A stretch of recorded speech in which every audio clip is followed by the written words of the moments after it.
Skylark, have you anything to say to me? Won't you tell me where my love can be? Is there a meadow in the mist where someone's waiting to be kissed? Skylark, have you seen a valley green with spring, where my heart can bloom a journeying over the shadows and the rain to a blossom-covered lane? And in your lonely flight, haven't you heard the music of the night? Wonderful music, faint as a will-o'-the-wisp, crazy as a moon, sad as a gypsy serenading the moon. Skylark, I don't know if you can find these things, but my heart is riding on your wings. So if you see them anywhere, won't you take me there?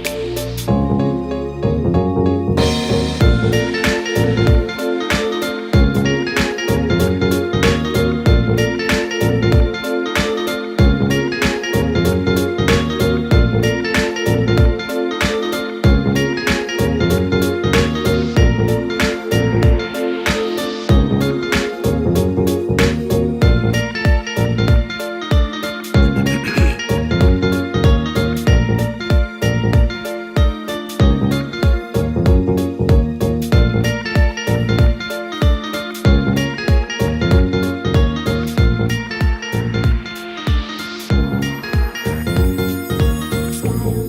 Skylark, Skylark, Skylark, Skylark, Skylark, Skylark, Skylark, Skylark, Skylark, Skylark,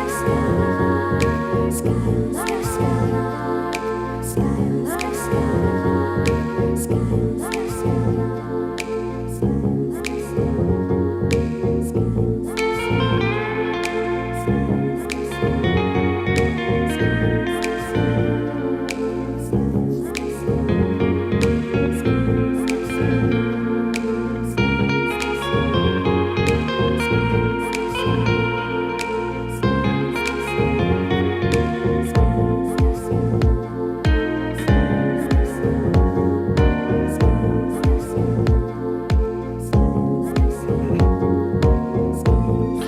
Testing 1 2. You're listening to the amazing Doldrick, also known as Claire. She's the one that does the stream usually here on Mondays, the Tips and Tricks. Today she couldn't make it. She's asked me, my name is Duque, to fill in. I have the honor to do so.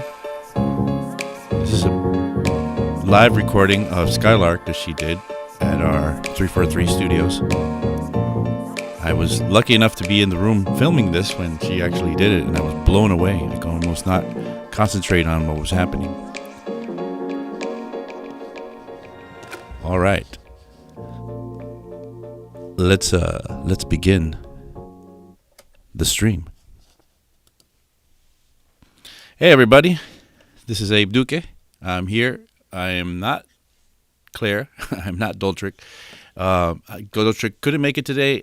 She asked me if I could fill in, and I was super happy to say yes because we've got this thing going on now where sometimes 2 weeks ago I couldn't do my show and she did my show, and so we back and forth trying to so tune in on Fridays or Mondays. You don't know who you're going to get, right? This is 343 Labs. We're my name is Abe Duque. Actually, this is 343 TV. 343 TV comes from 343 Labs. We stream every day on at 1 o'clock. We have shows stemming from everything from today's Ableton Trips and Tricks show, but we have shows dealing with all sorts of other things. Tomorrow Tetro has his Tetro Talk show where he has lots of interviews that are really fun. Sometimes he does call-in shows. On Wednesday we have the show with Louis Beck where he does essentials in electronic music recording and production and so on. Pretty amazing show. He's got a really good following these days. It's if you haven't tuned into him, he's doing some pretty interesting stuff, and he's also an amazing artist. Seems to be all our instructors are accomplished artists as well. On Thursday we have the Theory Thursdays with our fearless leader Max. Max has been concentrating on doing shows, genre-based shows. Last week he did a Future House show. He's been doing lots of fun there. You guys seem to really love it, so I think he's going to keep on going until he runs out of genres. I don't know how many genres are out there, but he's going to cover them all, I believe. And then Friday is my show. My show is the Abe Duque's Production Playhouse, where we talk about pretty much anything. I do everything from the news to have interviews to talk about certain subjects. I usually have a theme for the show on any given day. This week's theme is, last week's theme was streaming for musicians, where we talked about how to, what it is that you need to get going with streaming. This week we got DJ Hell back. So if you guys ever caught the DJ Hell, maybe last month sometime he came on, it was pretty well received and a lot of people really liked that show. He's coming back. He promised he would come back at the end of the show. He promised he would come back to talk about his album. Now this album's releasing in this week or so, and so he's going to come in, talk about his album, and maybe play us some of his album. Talk about his experiences. He is one of the most important people in electronic music, especially in the European scene. He was responsible for Gigolo Records, or International DJ Gigolos, and released and discovered so many artists that you would that are like so staples now and household names, you would call them, right? Things like Zombie Nation, where you can't watch a sporting event without hearing that Kernkraft 400. Well, that was DJ Hell. He discovered them and he put that on his label. He has many of those. I'm not going to go through the list right now, but he'll be on Friday, and he told me to call the show "My Life Is Hell." So there it is. My Life Is Hell on Friday. And then Saturdays, of course, we have John Selway with his Techno Saturday show. Sorry, got a little bit of a hoarse today. Should have brought some tea with me here. Yes, so Selway's show, last Saturday he had Keith Tenniswood on. It was some technical issues. I think they're going to do it again. Some sort of technical issues going on, and the stream didn't go the way we had planned it. I think I don't know. John will let you guys know when Keith Tenniswood is rescheduled.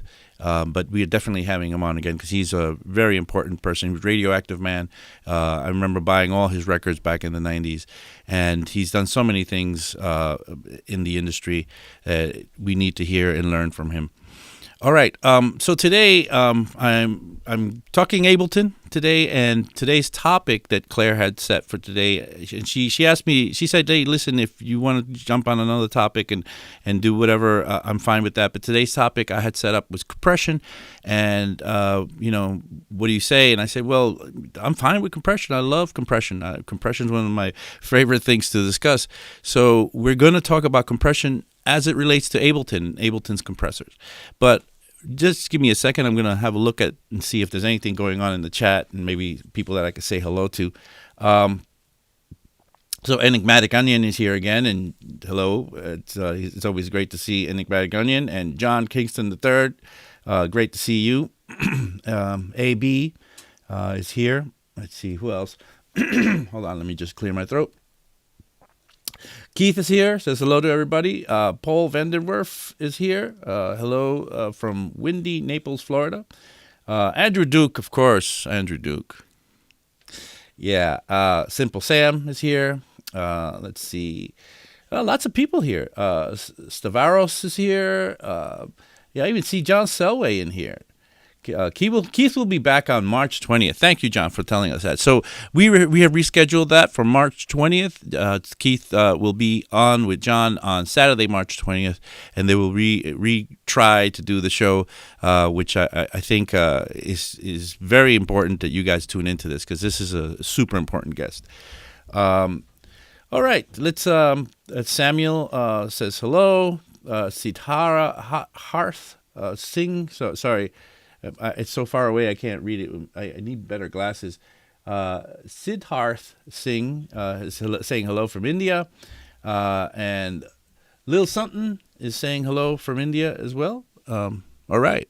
Thanks for joining us. We have a good crowd here ready to talk about compression. So let's get right into it. Let me just pull up here my Ableton screen. And we'll just begin our little talk here. So let's, I know that, we talk about what compression is, and I have to say, I've been teaching for the better part of 10 years now, and compression is something that comes up quite often.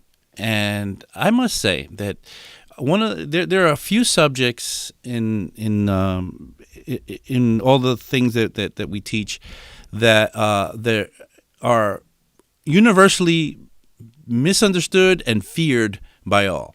And by that I mean that everybody I've ever met has a insecurity about what compression is and how to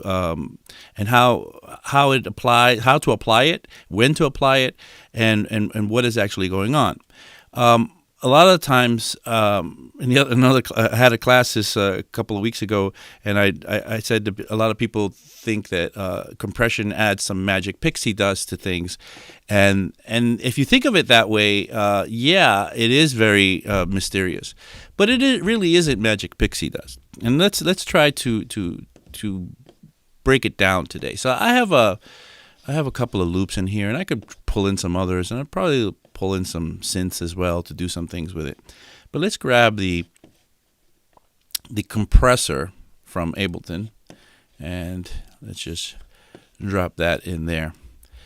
So the first thing to note about compression is that the only thing that should really be happening in a compressor, and I say it like that because it tends to not be the only thing that happens, especially in the vintage compressors. The idea behind compression came a long time ago, 30s and 40s, when they were having radio shows and live broadcasts, and they wanted to have a way to manage the what was coming out, through being fed out the radio, so that it wouldn't, be too loud and it wouldn't be too quiet. So they figured out a way to have a device to manage the gain. And so all a compressor really is doing is a dynamics gain manager in the dynamics of the gain, meaning that all that it could ever really try to do is reduce the gain. And now the idea that how it does that, lots of different iterations of compressors happened, especially in the vintage compressors that were aiming at doing that job, at trying to reduce the gain. Now, reducing the gain came at this time with attached sort of perks or unintended consequences. So if you were using tubes to reduce gain, you ended up having harmonics added, which is saturation or coloring, that was not the intention to have happen. If you used another system like a photovoltaic cell to get the job done, you ended up with a compressor that really dealt with more the averages of how things were getting loud, and applied the compression or the gain reduction, which is the only thing it did, with that sort of action going on. So there are a lot of different ways. There's VCA compressors, there's tube compressors, there's opto compressors, FET-based compressors. All of these were different technologies developed to try to do the job of gain reduction, or reducing the gain. And that's all that really should have been going on. But at the same time, all sorts of other things kind of jumped in and happened at the same time. So because of that, we when we look at vintage compressors, we talk about, this compressor is good for vocals because it adds gooiness, or it adds, whatever. This compressor is good for drums because it's, faster and has, or this compressor adds this type of saturation. But today we are in a modern age. We're in a modern age where finally we have a digital way of getting to things. And we have now a new category of compressors, perhaps the category that should have been always the category, which is the transparent modern-day compressor. And when we talk about a transparent compressor, we're talking about a compressor that really is just trying to do that job that we set out to do, when we first tried to create a device to control gain. And the only thing you can do is apply gain reduction. And so in Ableton we have the compressor, and this is the compressor that is not based off of any vintage compressor, that is created and has been created to do the job that we always wanted it to do, and to minimally add any saturation to it. Now, it's almost impossible for a device not to add harmonics to things. Even in a digital device, you still get a bit of saturation, a little bit of harmonics are going on, are being added, a little bit of partials from the harmonics series are going to be superimposed. But a transparent compressor is more or less trying to be clean about it and add as minimal amount of these partials as can be. Let me turn to the chat for a second to see if there's anything going on. Hey man, I just started using Ableton and you're being really helpful. Hello from Brazil. Hello Brazil, and that's from Pedro. Let's see. Let's see what else, if anything relevant. Mystic Moth says, hi, Abe. And, okay, some other people just saying hello. All right, if you have questions about anything that I'm discussing, or if you want me to clarify something, I'm going to try to often turn to the chat and see what you guys are writing in there, and see if we can maybe clear it up. So we're here. We're at a compressor. So what does a compressor? How does a compressor work? So as I said, the job of the compressor is just to reduce gain. And that's what it should be. But as I said, in the vintage compressors, we had more than that. But now we're dealing with a transparent compressor. So really, the job should be just to reduce gain. So how do the mechanics of a compressor work? Well, a compressor works the following way. The sound. Let's call this part of my hand the amplitude. This is the audio that you're working with. Gets to do its thing. Now, dynamics means how loud and how quiet it gets. How loud and how quiet it gets. And we can now control these dynamics, meaning we can bring in closer the loud things to the quiet things by using the compressor in the following way. We have something called a threshold. Let's call this the threshold. The threshold is going to tell us, and this is the sound going up and down, it's going to tell the compressor when to go into action. So if the sound goes over the threshold, it basically triggers the compressor. So let's call the compressor a trigger. I mean the threshold a trigger. So as the sound gets over the threshold, it triggers the action. So now the compressor has to go into action. Okay, so simple enough. Before the compressor, before the trigger, before the threshold is breached, there should be no compression going on. There should be no compression going on, except that when it triggers it, then the compressor kicks in. And this is when the gain reduction should apply. All right, so let's have some audio in here. It's kind of loud. Let's lower that.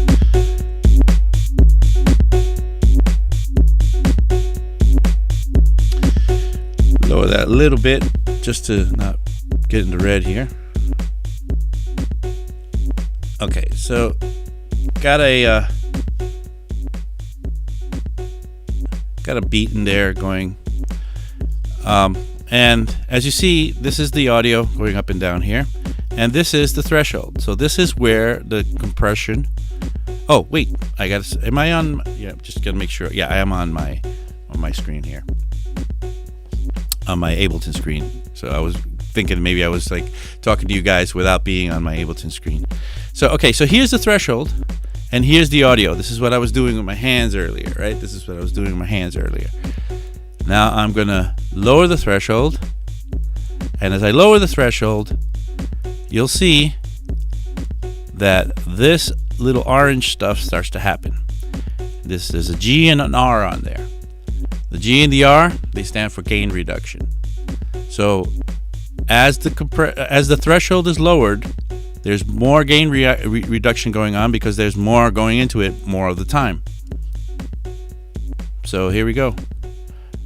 Now and as you could hear, it's just making it quieter and quieter to the point now that it's just so quiet that you barely hear it.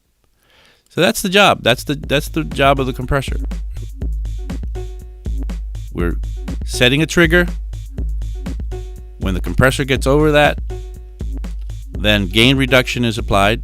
This means this is how much we're lowering the volume by, or the amplitude by. And then, by the way, so we're dealing with Ableton here, right? One of the things that I suggest that if you really want to learn compression, you do is that you don't have this makeup gain on. You could use it later, but to learn compression while you're trying, if you're trying to follow along with me, for example, I would suggest you turn off the makeup gain.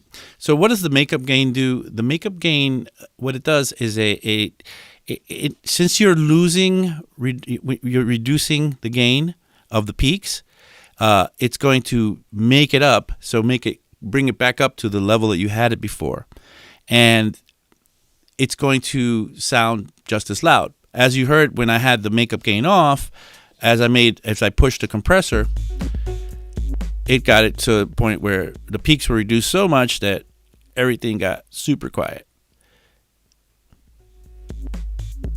Now, if I have the makeup gain on, it's just gonna continue to work again. It's just gonna compensate always for what's happening there.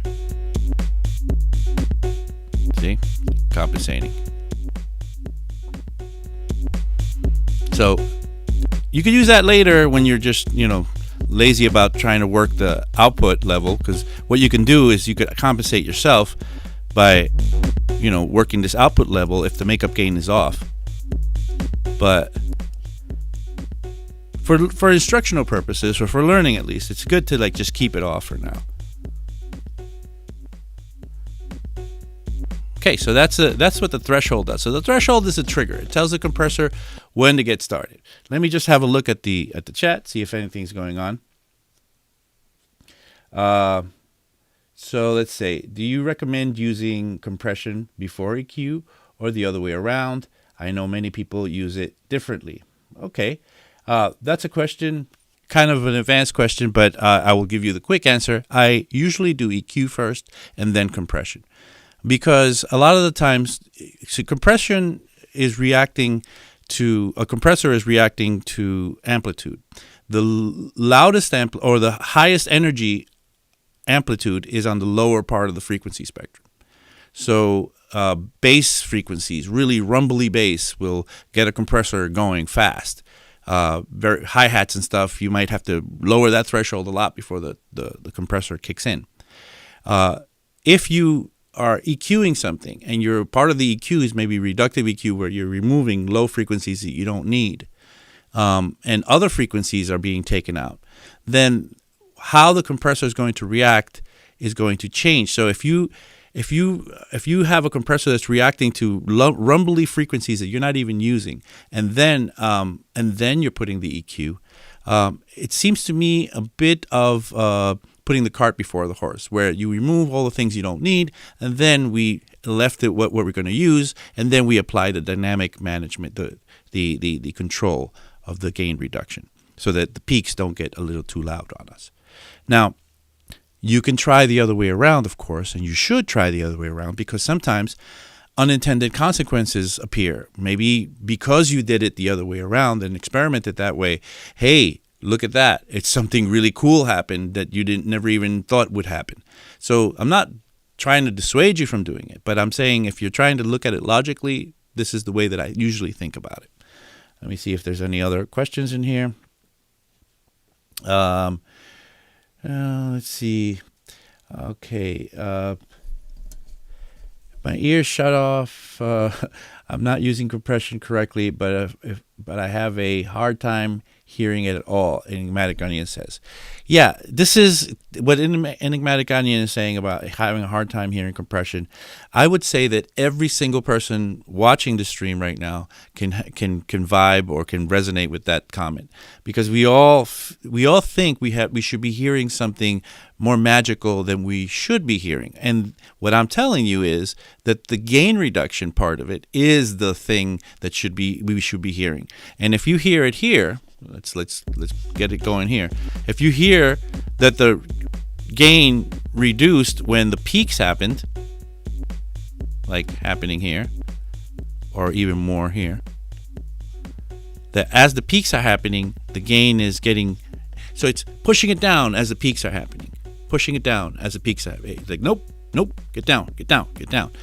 It's a dynamic way of dealing with it. Now, when I first learned compression, the way that somebody taught me compression was to think about an elf on a console that would be riding the level, and then that person, that elf would hear the sound, and if it got too loud, would pull it down, and if it got too quiet, would let it come back up again, and would just ride it. And this was actually a common practice in the days of recording to magnetic tape, where there would be somebody on the console as they were recording to tape, doing exactly the same thing, sort of riding the vocals. And there's actually a plugin from Waves called Vocal Rider that does exactly this. And this was a way to make it so that the compressor even had to do less work. So this is kind of a human compression action, but it's exactly the same thing. It's just a reaction to too loud amplitude and a reduction in gain to match what your settings are. Now, we haven't gone into the rest of the settings, but we will in a second. Let me just see if there's anything else going on. What sounds are the best for compression? I do not know what you mean, but what sounds are the best for compression? But as I said, compression reacts to all amplitude. It reacts to deep or bassy sounds or low frequency sounds the fastest, because it has the most amplitude to it. Amplitude is the trigger on a compressor. All right, let's keep it going. Let's keep it going, and let's talk about these other controls, because the magic, the pixie dust that we talk about, is actually going to happen inside of the other parameters. So there's a couple of parameters here that mean something. So there's one called the ratio, one's the attack, and one's the release. And these are the trinity here and what actually happens and how we manage the compressor. And if you want to hear what's happening, this is where you'd want to kind of set your brain in tune with what your settings are, so that you understand what exactly is happening when the compressor is told by the trigger, which is the threshold, to go into action. So the ratio first. Let's go to the ratio. And this is a big mystery revolving the ratio that a lot of people don't know. And I think is one of the keys to clearing up compression and this mystery of I can't hear compression. Here's the following. And Ableton does it right. So as you see here, there's a ratio. Now, ratio means that, well, if I have 1-to-1, it means that there is no compression. It means the compression is exactly the same as the amplitude coming in. So it's 1-to-1. As I raise the ratio, the amount of compression that should be happening in decibels raises as I raise the ratio, meaning the compression, the gain reduction should increase. So we have a setting now here of 2.03, but let's just say it's 2-to-1. It's 2-to-1, and you think, well, 2-to-1, that seems like a very low compression ratio. And because of that, a lot of people will say, well, 2-to-1, well, that's great, but let's increase it to 4-to-1 because that must be like at least double the amount of compression. So you go to 4-to-1 and you think that you're at double the compression. But then you say, well, I want even more powerful compression than that. And I say, well, let's go to something like, I don't know, 20-to-1. Let's go to 20-to-1. So 20-to-1. Wow. Okay. That is true that the amount of compression has increased, but what you think is increasing is not the way you think it is. See, the way that decibels are laid out, it's a logarithmic layout based on a log base 10. That's why deci is in front of decibel. So when it actually presents, and the way we talk about decibels in the scales that we're dealing with, when it's actually presenting, every time we're looking at it going up, it's increasing exponentially. Every time we're looking at it going down, it's decreasing exponentially. So when we compress 2-to-1, it's a really big compression amount.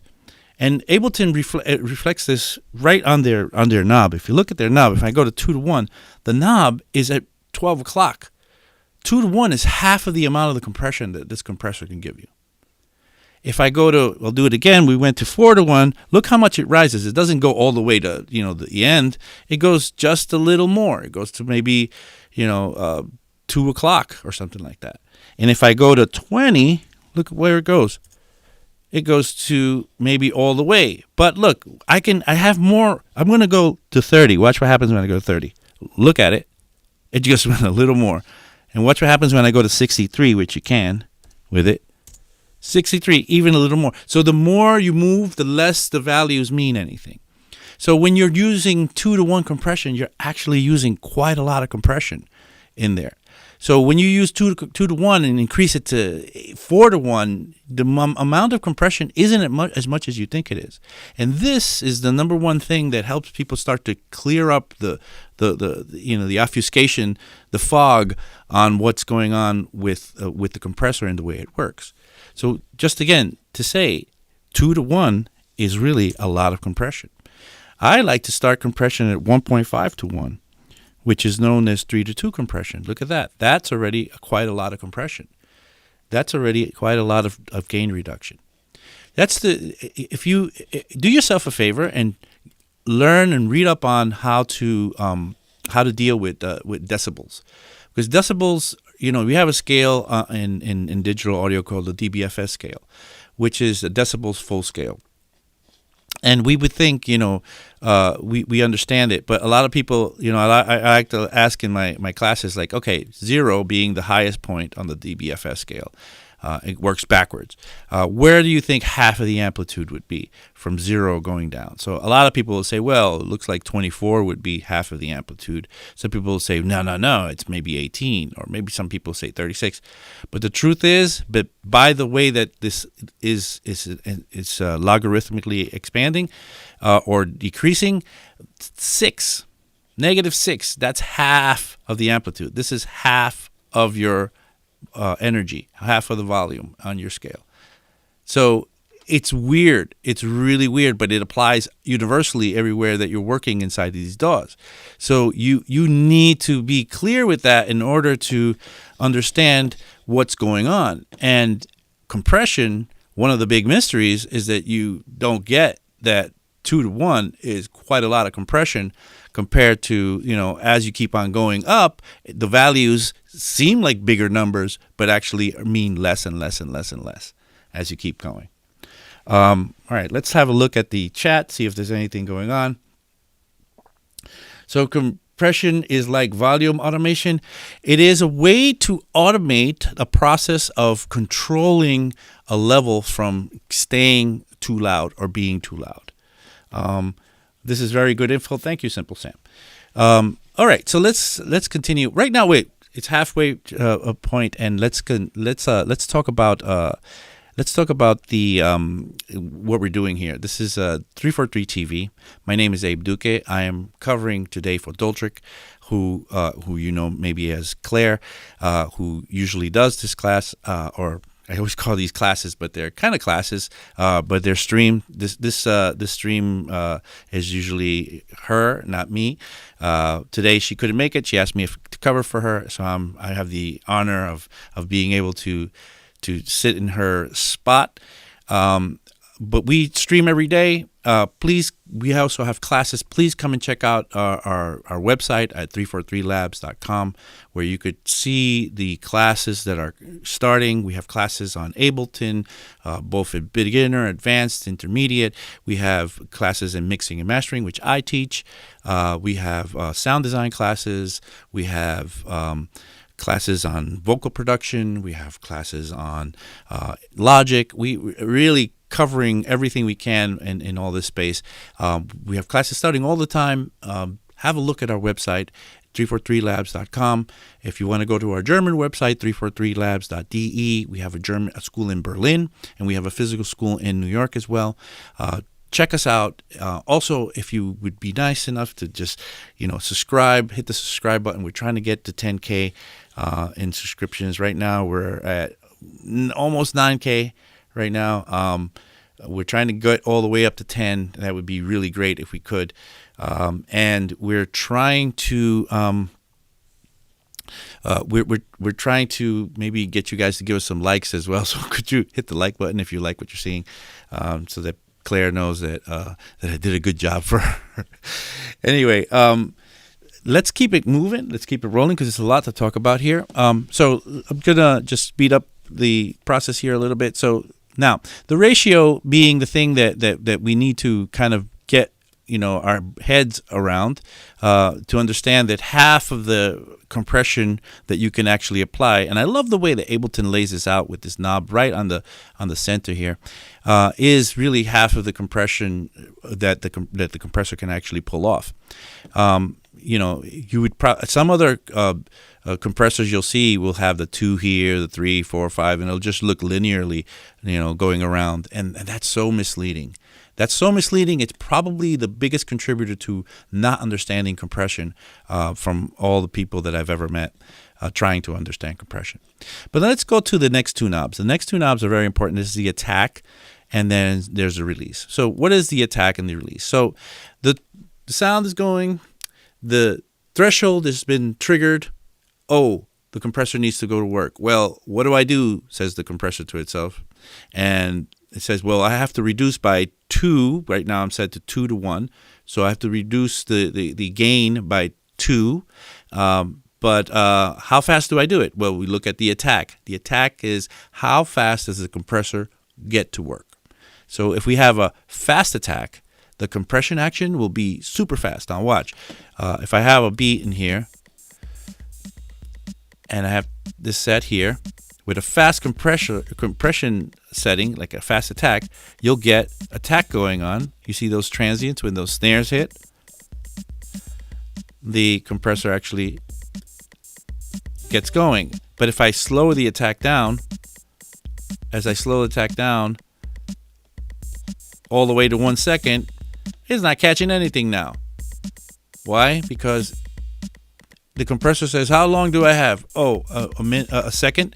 I will then get to it in a second. And by the time the compressor gets to it, the sound is gone. So it will miss the sound. So the attack is, how fast do you want me to get to work on this sound and reduce the gain? And this is wonderful. This is partly where the magic happens. Because if I have a fast attack, I could get the transient. So the fastest attack I could have here is 0.01 milliseconds. That means in 0.01 milliseconds, the reaction time of this compressor, the compressor will now catch whatever transient it can. Now, transient's the beginning of any sound. So if you have a drum, percussion sound or whatever, it's going to be catching those beginnings of those sounds, that snare and everything that's hitting there. It's going to be caught right in there. Let's see if another loop. See that low frequency getting that gain reduction going. But again, if I move the attack up, it's a lot lazier. You see, it's a lot lazier, and it's not really. It's only reacting to the tail, really, of that low end sound. I move the attack up, and it's just it's reacting to anything that comes in, and as soon as it does, it's just getting right to work on it. So, what sounds do you want to hit with a fast attack? Well, if you want to control the beginning of a sound, like let's say if you have a drum sound or we recorded a snare or whatever, and it's very snappy and it's very dynamic, that sound's not going to hang around forever. It's a very fast moving sound, so you're going to have to set the attack to control that snare sound according to how it catches. And if it's not catching, if you have it too slow and it doesn't catch, then you might as well not even try putting a compressor on there, because at one point, if you lower the attack so much, it's only going to be catching the beginnings of the sounds. And if you keep it, raise it a little bit, you'll stop catching the real beginning, and then you'll start catching the body of the sound. And then moving it more, it's just the body. Then moving it more, it's less of the body, and maybe now you miss the body altogether. So you got to figure out where in the sound do you want the sound to get caught. Now, if you were doing, like, say, a Gregorian chant, you were compressing a Gregorian chant where it's just like very swelly sort of sounds. If you were doing that, then what you would get is a compressor that would probably be better set to with a slower attack, so that the chant went, and then the compressor that would be more than a second would then react and bring it down. So that's the deal there. We use the attack to figure out where exactly the compressor should begin and should catch. Now, that's the attack. The release is not the opposite, but the inverse of that, which means once it actually gets under the threshold, then what should happen? Well, the compression should stop. It should let it go. So the release determines how fast the compression is going to stop happening. So for the fast release, as soon as it gets under the threshold, it's going to let go immediately. And with a slower release, it's going to, ease off. The decay is going to be longer. It's going to ease off. So working these two knobs, the attack and the release, will get that pixie dust that we talk about in compression. Understanding the ratio will make us clear about how much compression is actually going on, and then working the attack and the release is going to get us to work the mechanics or the way that it pumps in order to fulfill what we need to happen in the compressor. Let's have a look at the chat.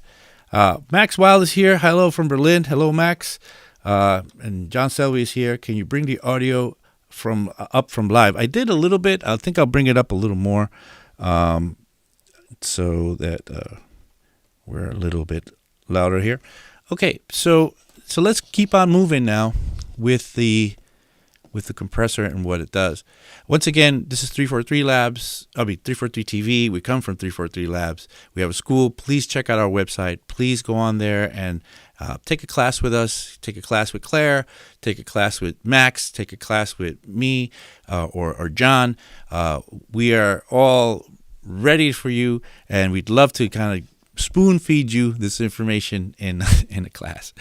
All right, so let's see. Do I have any other? I'm just going to drop a bunch of different things to just have in there. All these different types of beats and other stuff, maybe. I don't know. I'll just have them in there as kind of cannon fodder. But let's go on. Let's go on to explaining what's going on with these controls. So you think, well, there's more controls, Abe, in this compressor. There's more going on than just the ratio, the attack, and the release, and the threshold. Yeah, there is more. Let's go to maybe the next thing to explain. hidden thing going on in the compressor. And if I click on this little button here, I can get to this panel, which shows me the knee. Now, the knee is something that we need to talk about. I remember I told you that compression begins at the threshold, that the threshold is the trigger for compression to happen. Well, I didn't lie. I actually used the word should happen, because it doesn't actually happen at the threshold, at the triggering of the threshold. The compressor will actually begin compressing before with the knee setting. So the knee is set to, by default in this Ableton compressor, is set to a 6 dB. That means that compression will begin 6 dB prior to the threshold. So it doesn't actually begin in earnest, it just kind of starts to ramp up, so that by the time you hit the threshold, the compressor is actually fully activated. This prevents jerkiness in the compressor. So a lot of the times, with the attacks and with the knee, we can prevent the jerky action that a compressor might give us if we didn't have, like, what you call, if you have 0 on a knee, and you can't have 0, this is called a hard knee. A hard knee means as soon as you hit the threshold, that's when things happen, not any time before that. But a soft knee would be something like, you can go, I think, negative 18 or 18 dB with this.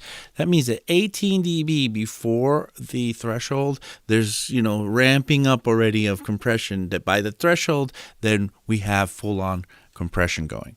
And this is both extremes are extreme, meaning that both extremes are hard to manage, but somewhere in between, I think you should always use a little bit of knee to begin with.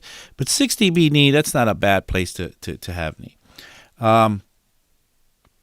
Let's see, just looking at the chat, John saying all sorted was no issue. Okay, he's just explaining what happened during his live stream on Saturday.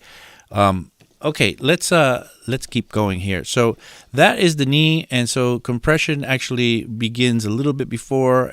We can deal with the it's kind of like a shock absorber on a car.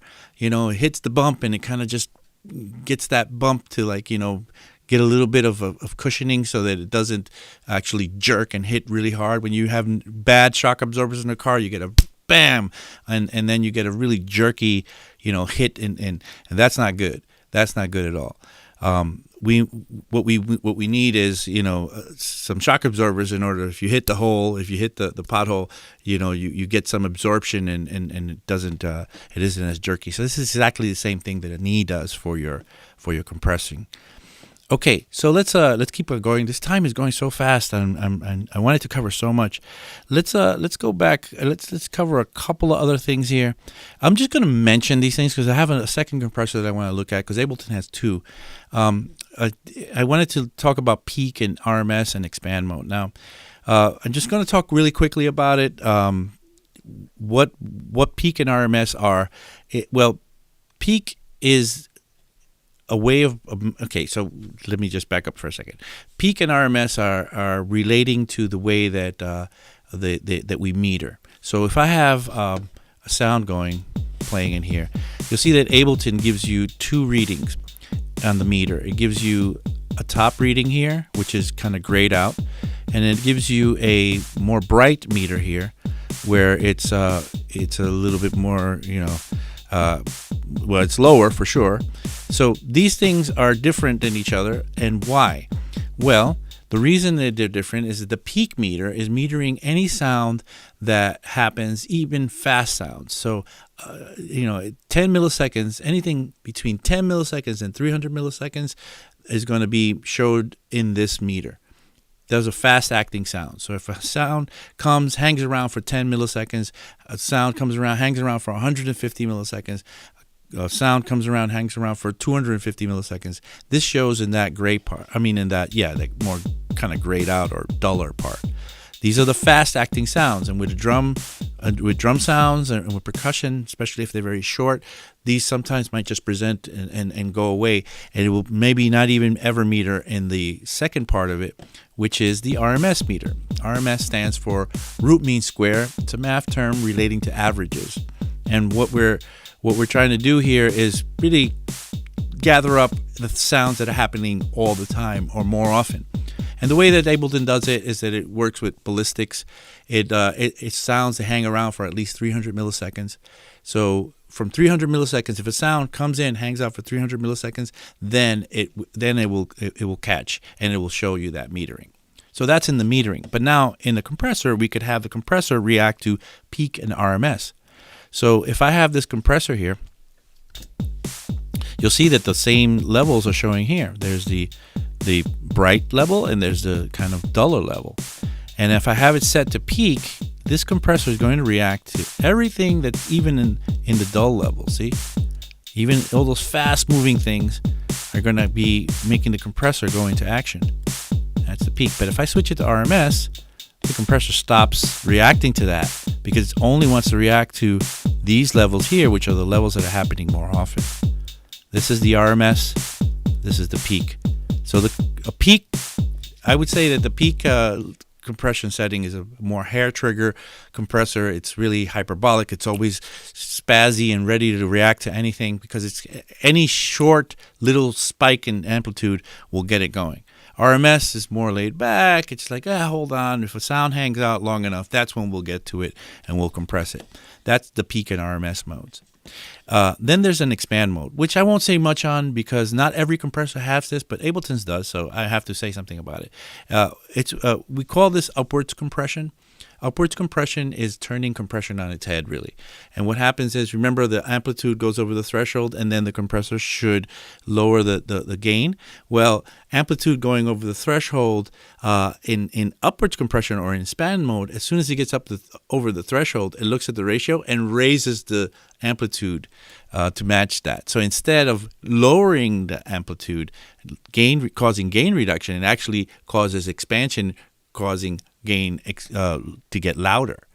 So it's a little bit of a bizarro world, opposite world Ableton, where it does exactly the opposite of what you'd expect it to do. It takes a little bit of getting your head around and using it, but there are some valuable uses for it, definitely. So let's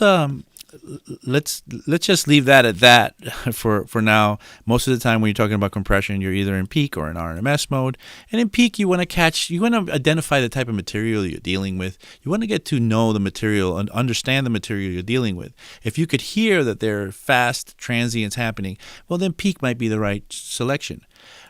If you're having slow moving material, go back to that Gregorian chant, you might want to go to the RMS mode where it's just a slower moving, kind of laid back compression action.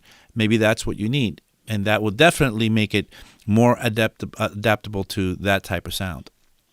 Let me have a look at the chat for a second, see if there's anything going on. If you run compression on everything you need it on in the mix, is it necessary to put compression on the master? Yes. When you're mastering, part of the job of compression is to then put it to everything together, because the dynamics of one thing moving up and down versus another thing having their own compressions in those channels is one thing. But now the dynamics of all those things summed up together and combined have a different new character. It's like when I have a class of people, every person is an individual and I treat them individually. But as a class, the class becomes, to me, they take on a character of their own. They become this character in themselves that have to be treated individually as well. So yes, you often will do that. And for other reasons, for adding, for example, saturation to it. Let's see. Abe, you need to mention you cover mastering. I will going back to watch your previous vids for sure, dude. Oh, thanks. Come and watch my previous vids, or come and join me on Fridays. I'll be here every Friday. Oh, or better yet, take a class. Check out. I have a class starting on April 5th, my birthday actually. I have a new class starting. All right, William Mindbenders. Hello, William. Anyway, let's get to the other compressor. Let's have a look at the other compressor. The other compressor that Ableton has is much simpler. This compressor is known as the glue compressor. Now, there are other things that are related to compression in Ableton. I don't have time for them today. I wish I did, which are limiting and the limiter and the multiband dynamics, which are compressors to some extent, but we will talk about them another day. Let's talk about the glue compressor, though. So what is the glue compressor? The glue compressor is, remember how I started this chat saying that the compression job, when it first was conceived, was done through processes that included happy accidents or unintended consequences, meaning if it was tube or if it was VCA or if it was FET or if it was opto, all these processes delivered things that weren't there before and probably weren't conceived when the idea of just compressing happened. Well, and that we get to a point where now we're in a digital world where we could have a compressor that can be designed to be as transparent as possible, meaning it doesn't add saturation or that much of it. It's almost impossible not to add any saturation. But the job of a transparent compressor is not to do that, to just handle the job of gain reduction. Well, now we have another compressor that Ableton added. I think somewhere in Ableton 9 they added this one, maybe 8. I'm not sure. I think it was 9. They basically they licensed it from Cytomic, a version of a model of the SSL G series, the 4000 G series bus compressor. This was a compressor that was found on solid state logic consoles or channel strips that were meant to be used on buses. So the intention for this compressor was to be used on the master or on a drum bus, but you can use it on anything. It is a compressor that was based in the analog world, and the way that this has been modeled, all that analog fun has been modeled right into it, meaning all the saturation, all the harmonics, all the harmonic distortion that the circuits that this compressor would have had and the sound would have run through was creating all these really fun multiples of the fundamental, meaning the best takeaway is that it colors the audio in a very nice and musical way. And it's not something that was there to begin with, but it adds it. And the glue, that's one of the things that happens in vintage compression. And all vintage compressors will do this to one in one way or another, very differently, very often. Every vintage compressor has its own harmonic signature that it imparts. And this glue compressor is one of the ones that were very, very sought after. It actually wasn't ever called the glue compressor. It got nicknamed the glue compressor because it tended to glue together all the stuff and make everything feel like it belonged together. So this compressor, because of that, has very little controls, as it did a lot of the vintage stuff. All the vintage stuff had so little control. Some compressors, like the LA2A, for example, which is one of my favorites for vocals, that compressor didn't even have a threshold or the amount of ratio or control or anything like that, or attack and release. It just has gain and peak reduction knobs. How much do you want to drive it? How much do you want to reduce it? And that's all it had. And you just got what you got out of it. Well, this is kind of the same in a way. You have an attack and release, and you have a ratio, which you do have. But look at this. It doesn't really have too many selections. It has 2, 4, 10. Click, click, click. That's all it has. And in the release, you also have some clicks here and attack, some clicks here.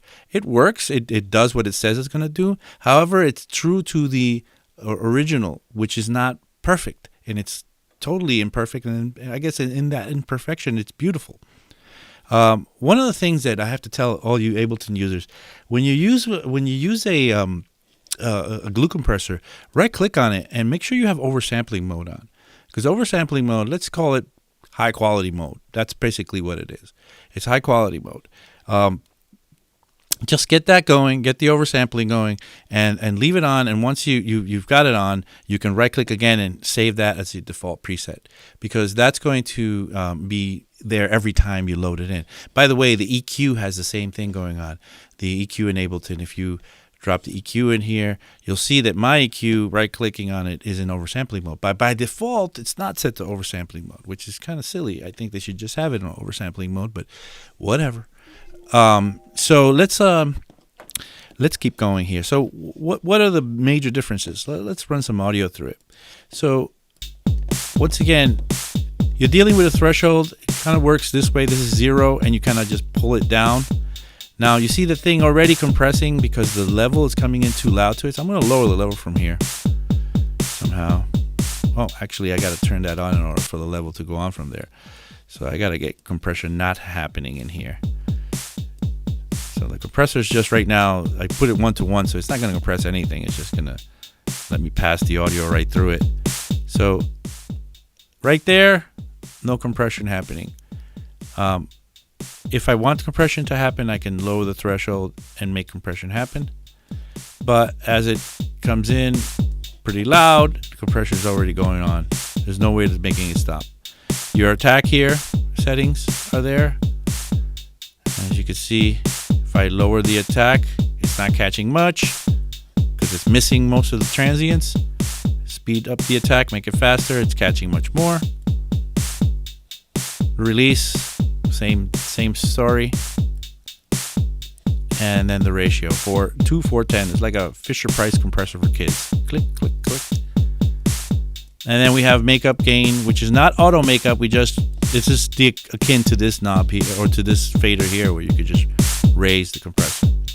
Now, this compressor has a couple of things. So it works exactly the same way. I won't go through the mechanics of it again. It works exactly the same way as the compressor here would. It measures the amplitude, and the amplitude, as the amplitude gets higher, the compressor kicks in according to this threshold setting, which is the trigger. There are no fancy settings for things. There's no peak or RMS mode, for example. These things are so detailed. You could set ratios that are so detailed, and releases that are so. And attacks and releases that are so detailed. Here you just have click, click, click. So basically the way that it was. But a couple of the cool things that it has. First of all, you could set a range for how much compression could ever happen, which is nice because you could make it. Go to town on compression, lower that threshold, but even at the highest level or the lowest threshold, this compressor won't go more than this much, 5.16 dB in compression. You could really absolutely tell it how much compression is ever going to happen, and set it and forget it, right? And then we have a soft clipping situation. It basically introduces a bit of limiting into the whole circuit, which is nice because it won't actually clip. And then, of course, both of these have dry-wet knobs. And dry-wet is where and how you would perform what we call parallel compression. Parallel compression sounds so woo, but really the truth is it's just a dry-wet knob. So it's like being able to combine the original signal with a compressed version of the signal so that you can kind of have the best of both worlds. That is what parallel compression is.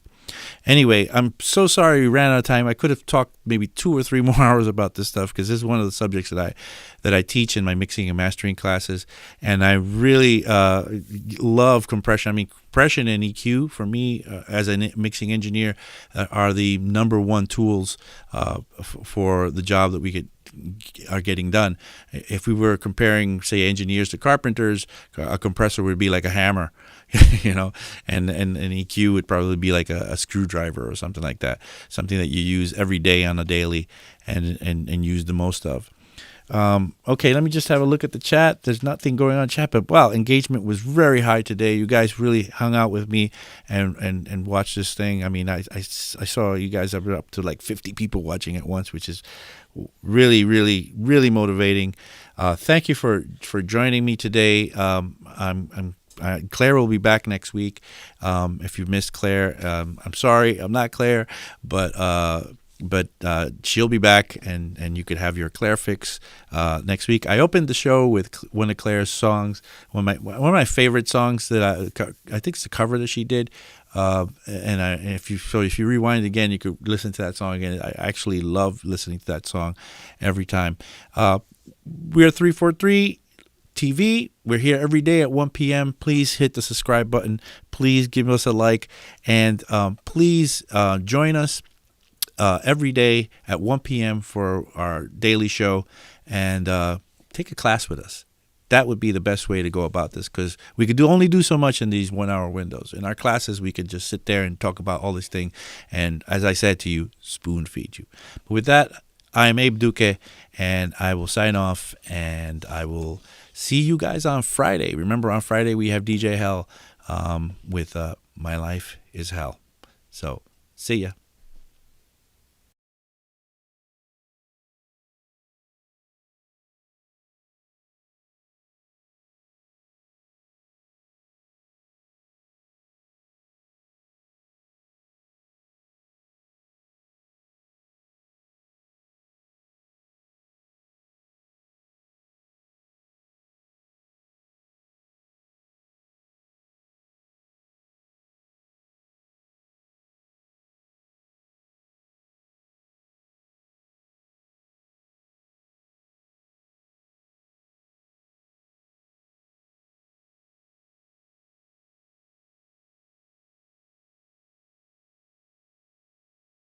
Where someone's waiting to be killed.